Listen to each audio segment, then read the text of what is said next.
नमस्कार, स्वागत है आप सभी का हिस्ट्री 360 चैनल पे। मैं रवि कुलरिया राजस्थान से। आज के इस वीडियो में हम बात करेंगे सेकंड ग्रेड भर्ती परीक्षा, यानी राजस्थान में जो वरिष्ठ अध्यापक सीनियर टीचर की भर्ती परीक्षा होती है उसके संबंध में बेसिक बातों को जानने के लिए वीडियो बनाया जा रहा है। जैसा कि आपको पता है, सेकंड ग्रेड और फर्स्ट ग्रेड दोनों की वैकेंसी इस साल आने वाली है। उसमें जो निर्धारित समय बताया जा रहा है, जो अनुमान लगाए जा रहे हैं, उसमें हो सकता है 2-3 महीने की देरी हो जाए, लेकिन निश्चित रूप से इस साल ये दोनों वैकेंसीज आने वाली है। तो इसको तैयारी करने वाले विद्यार्थियों के मन में काफी सारे प्रश्न होते हैं, खास तौर से उन विद्यार्थियों के जो पहली बार इस एग्जाम को देने वाले हों या बाहर के विद्यार्थी हों, जिनको इस प्रकार की चीजों के बारे में पता नहीं हो, इस एग्जाम से फेमिलियर नहीं हो। तो उसके जो बेसिक प्रश्न हैं कि ये एग्जाम कौन दे सकता है और किस किस सब्जेक्ट के लिए क्या कॉम्बिनेशन इसमें मांगते हैं, एग्जाम कैसे होता है, एग्जाम का पैटर्न क्या रहता है, उन सब बातों के बारे में इस वीडियो के अंदर हम चर्चा करेंगे ताकि आपके प्रश्नों का जवाब आपको मिल सके। सबसे पहले सेकंड ग्रेड जो भर्ती परीक्षा है, इसको सामान्य तौर पर हम कहें तो वरिष्ठ अध्यापक सीनियर टीचर, जो राजस्थान के सरकारी स्कूलों में सीनियर टीचर की जो वैकेंसी है उसको ये बोलते हैं। खास तौर से ये कक्षा 6 से 10 के लिए पढ़ाते हैं। ठीक है, यानी जो भी आपका जो सब्जेक्ट होगा वो आप 6ठी से 10वीं कक्षा में पढ़ाएंगे, उसके लिए ये भर्ती कराई जाती है। अब इसके अंदर मुख्य सब्जेक्ट 6 होते हैं। इसके अलावा लैंग्वेज और भी एक्स्ट्रा जो तृतीय भाषा है और संस्कृत भी है, इसके अंदर उर्दू भी का भी होता है, पंजाबी का भी होता है। तो वो अलग अलग प्रकार से हैं, लेकिन इनके पिछली बार है वो लगभग 2022 में ये वैकेंसी आई थी तो 9760 पद आए थे। अब अगली बार वैकेंसी होगी तो इसमें 6 आएंगे या 7 आएंगे, वो तो समय आने पर पता चलेगा, लेकिन निश्चित रूप से भर्ती ये आएगी। और कौन कौन ये दे सकता है इसके बारे में हम इसमें चर्चा करेंगे। तो कौन दे सकता है? देखो, आप चाहे राजस्थान के निवासी हो या आप अन्य राज्यों के निवासी हो, आप राजस्थान की भर्तियों में भाग ले सकते हैं। अन्य राज्यों के विद्यार्थी आप किसी भी कैटेगरी के हो, लेकिन आपको सिर्फ जनरल के पदों पर फाइट कर पाएंगे आप, यानी आप SC ST OBC EWS वगैरह का लाभ आपको यहाँ पे नहीं मिलेगा। बाकी जनरल की सीटों पे आप फाइट कर सकते हैं। राजस्थान के निवासी तो हैं, उनको तो सबको मिलेगा ही। फिर उसके बाद में नंबर 2 है कि इसके लिए क्या चाहिए आपको। इसके लिए आपको चाहिए एक तो ग्रेजुएशन, ठीक है, प्लस आपको चाहिए इसमें B.Ed या फिर diploma in education, diploma in education. यदि आप इसके अंतिम वर्ष में भी हैं B.Ed के, तो भी आप फॉर्म डाल सकते हैं। यानी आप B.Ed सेकेंड ईयर चल रहा है आपका, तो आप इसके अंदर फॉर्म डाल सकते हैं। लेकिन इसमें एक रूल आपके लिए रहेगा कि जो परीक्षा जिस दिन शुरू होती है, जो टाइम टेबल का पहला डे होता है, परीक्षा जिस दिन शुरू होती है उस दिन तक आपकी जो डिग्री है वो कंप्लीट होनी चाहिए। ठीक है, तो परीक्षा के जब शुरू होती है तो परीक्षा तक यदि आपकी डिग्री कंप्लीट है तो आप निश्चित रूप से इसके अंदर फिर पात्र होंगे। ठीक है, फॉर्म आप डाल सकते हैं क्योंकि परीक्षा में देरी वगैरह भी हो जाती है, तो हो सकता है परीक्षा तक आपकी डिग्री पूर्ण हो जाए, तो आप डाल सकते हैं। फिर उसके बाद में सब्जेक्ट के संबंध में बात करें तो पात्र कौन कौन है उसके लिए देखो, मैं सब्जेक्ट की यदि मैं बात करूं अलग अलग सब्जेक्ट के लिए, तो यहां पर जो एक तो इनके भाषा है, जैसे आपके हिंदी है, इंग्लिश है, संस्कृत है, पंजाबी है, उर्दू है, उनके अंदर आपको किसी प्रकार की कोई दिक्कत नहीं है। आपके सब्जेक्ट UG में वो होना चाहिए। यानी सबसे पहले मैं बात करूं हिंदी, इंग्लिश, संस्कृत, उर्दू, पंजाबी, ये आपके ग्रेजुएशन का एक सब्जेक्ट होना चाहिए। बाकी आपकी कोई आवश्यकता नहीं है, साथ में आपकी B.Ed हो गई। ठीक है, सेम यही चीज आपके मैथ्स के लिए है। मैथ्स आपके BSc में एक सब्जेक्ट होना चाहिए, बाकी सब्जेक्ट आपके लिए मैटर नहीं करेगा, और साथ में आपके B.Ed होना चाहिए। यानी ग्रेजुएशन आपने मैथमेटिक्स में की है तो आप मैथ्स के लिए अप्लाई कर सकते हैं। फिर उसके बाद में बात आती है साइंस की। साइंस के लिए थोड़ा सा आपको ध्यान में रखने की आवश्यकता है। साइंस के अंदर आपके फिजिक्स, केमिस्ट्री और जूलॉजी, बॉटनी, फिर उसके बाद में माइक्रोबायोलॉजी, बायोटेक्नोलॉजी और बायोकेमिस्ट्री। देखिए, इसके अंदर आपके physics, chemistry, botany, zoology, microbiology, biochemistry और बायोटेक्नोलॉजी।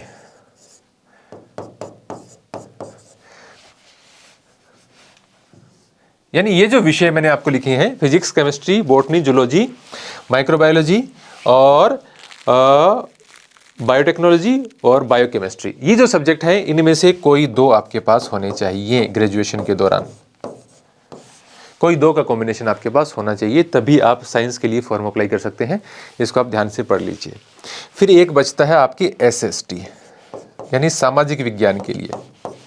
सामाजिक विज्ञान के लिए देखो, सामान्य तौर पर विषय जो हमारे हैं हिस्ट्री, पॉलिटी या पोल साइंस इसको बोल दो आप। फिर उसके बाद में आपकी है ज्योग्राफी, फिर उसके बाद में आपकी है इकोनॉमिक्स, फिर उसके बाद में आपकी है फिलॉसफी, फिर उसके बाद में आपका पब्लिक एडमिनिस्ट्रेशन और एक आपका है सोशियोलॉजी। 7 हो जाने चाहिए, 1 2 3 4 5 6 7। इन 7 में से कोई दो का कॉम्बिनेशन आपके होना चाहिए, कोई दो। और ये सातों के ही आपके जो सेकंड पेपर होता है सब्जेक्ट का, उसमें क्वेश्चन पूछे जाते हैं। History, polity, geography, economy, philosophy, public administration और सोशियोलॉजी, समाजशास्त्र, इन सब के क्वेश्चन भी और प्लस आपके टीचिंग मेथड। 8 पार्ट होते हैं जो आपका सेकंड पेपर होता है सब्जेक्ट का। खासतौर से मैं SST की बात कर रहा हूं, तो इनमें से कोई दो आपके पास होने चाहिए, तब आप इसके लिए एलिजिबल होंगे। तो ये तो बात होगी सब्जेक्ट कॉम्बिनेशन की बात। फिर उसके बाद में एज ग्रुप की मैं बात करूं, एज लिमिट की मैं बात करूं, तो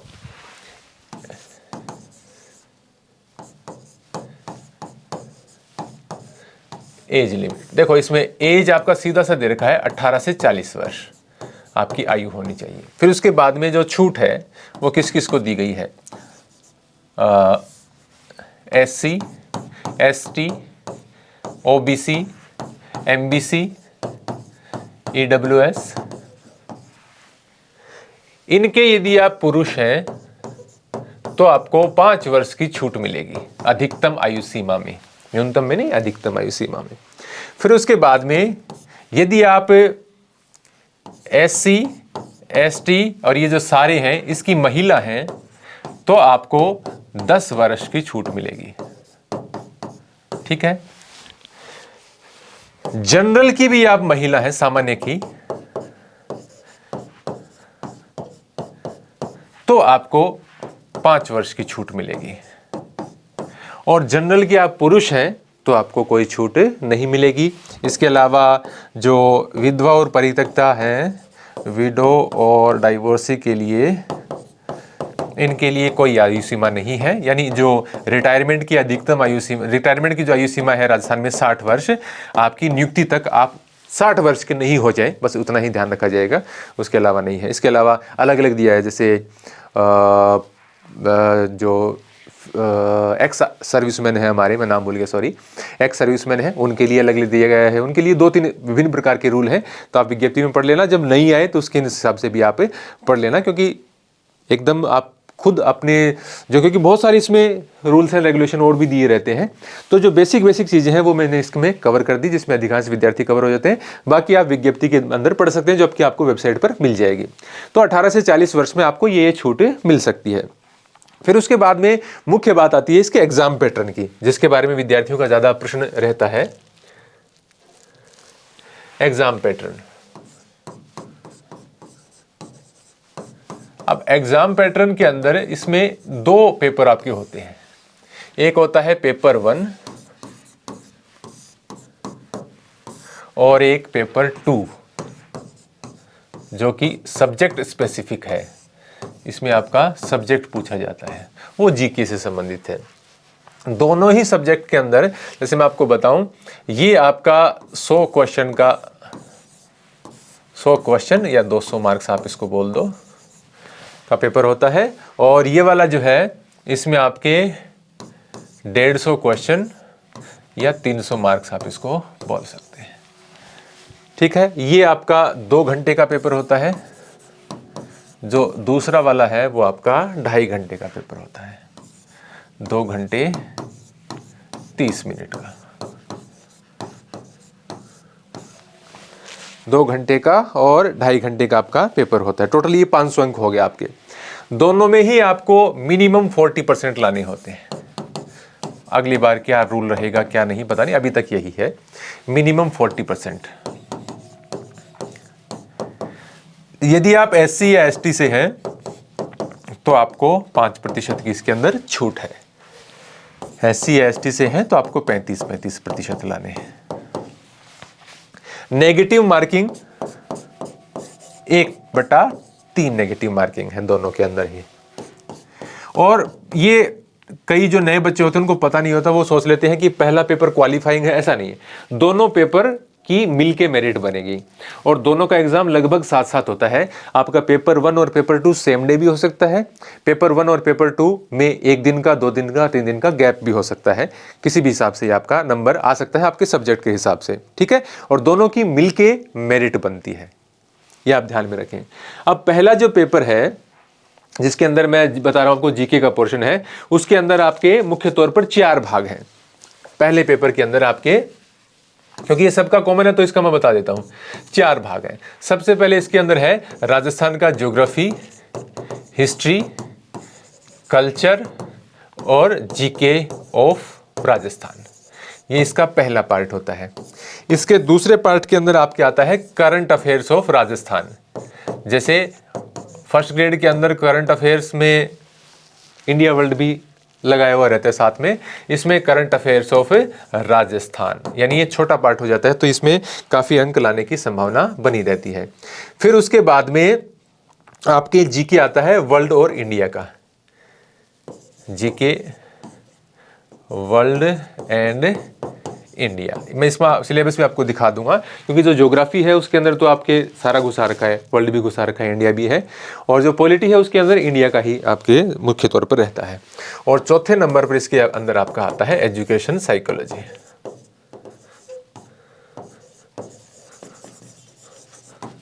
एजुकेशन साइकोलॉजी, ये 4 पार्ट हैं। अब इनके नंबर डिसाइड नहीं है, पिछली बार ही ऐसा कर दिया गया था। देखिए 2018 से पहले नहीं, सॉरी 2022 से पहले जो 2018 में वैकेंसी आई थी उसके अंदर इनके क्वेश्चन निर्धारित थे। इसके 40 क्वेश्चन आते थे, इसके 10 क्वेश्चन आते थे, और इसके 30 क्वेश्चन आते थे इस पार्ट के, और इस पार्ट के 20 क्वेश्चन आते थे। पहले ही निर्धारित था। अभी क्या है कि ये पिछली बार थोड़ा सा चेंज कर दिया, तो थोड़ा आगे पीछे भी हो जाता है इनके अंदर, क्योंकि पिछली बार से उन्होंने थोड़ा ये कर दिया कि किसी पार्ट से कितने भी क्वेश्चन आ सकते हैं, यानी इनका जो अंक विभाजन है वो हटा दिया था। तो अब इस बार अंक विभाजन वापस से ही ऐड करेंगे या नहीं करेंगे, क्योंकि चर्चाएं चल रही है कि जैसे एजुकेशन बोर्ड ने कहा है कि उनके चेयरमैन ने कहा कि ये ऐड होना चाहिए, तो हो सकता है आरपीएससी में भी इस प्रकार की कोई बात आ जाए, नहीं तो इस प्रकार से ये 4, 1, 5, 3, 8, 2, 10 यानी 100 क्वेश्चन आते थे। तो ये अब मैं आपको इसका सिलेबस भी अलग से दिखा दूंगा। फिर पेपर सेकंड होता है सब्जेक्ट स्पेसिफिक, तो उसके अंदर आपके 3 भाग मुख्य तौर पर होते हैं। एक तो आपका सीनियर सेकेंडरी लेवल का आपका सब्जेक्ट पूछना, दूसरा इसमें होता है आपका ग्रेजुएशन लेवल का सब्जेक्ट पूछना, ठीक है, और तीसरा इसके अंदर आपका होता है टीचिंग मेथड। टीचिंग मेथड, ठीक है, ये 3 चीजें पूछी जाती हैं। यहां पर जैसे मैं एसएसटी के लिए आपको बताऊं तो एसएसटी में आपका सब्जेक्ट है वो अलग अलग तरीके से दिया हुआ, जैसे मैंने आपको बताया history, polity, economics, geography, sociology, public administration, और एक और रह गया जिस मैंने आपको पीछे बताया था। 7 तो उनके हिस्से होते हैं, और फिर उसके बाद में 8वां होता है टीचिंग मेथड का। तो काफ़ी सारे सब्जेक्ट इसमें हो जाते हैं, क्योंकि मानविकी के विषय काफ़ी सारे हैं, लेकिन बाकी तो आपको मैथ्स वाले के तो मैथ्स ही पूछा जाएगा, तो आप सीनियर सेकेंडरी तक का मैथ्स पढ़ो और उसके अलावा ग्रेजुएशन तक का मैथ्स पढ़ो। यदि आप ऐसे विद्यार्थी हैं, साइंस से तैयारी कर रहे हैं, मैथ्स से तैयारी कर रहे हैं, इंग्लिश हिंदी से तैयारी कर रहे हैं, तो आप ग्रेजुएशन तक की किताबों को बहुत अच्छे से पढ़ो, और आपका जो बीएससी लेवल के जो है सिलेबस के अनुसार सिलेबस आपको मिल जाएगा। नहीं तो वेबसाइट पे आप आरपीएससी पे सब कुछ अच्छे तरीके से उसमें दिया हुआ रहता है, ऐसा कुछ नहीं है कि नया विद्यार्थी जाएगा तो मिलेगा नहीं।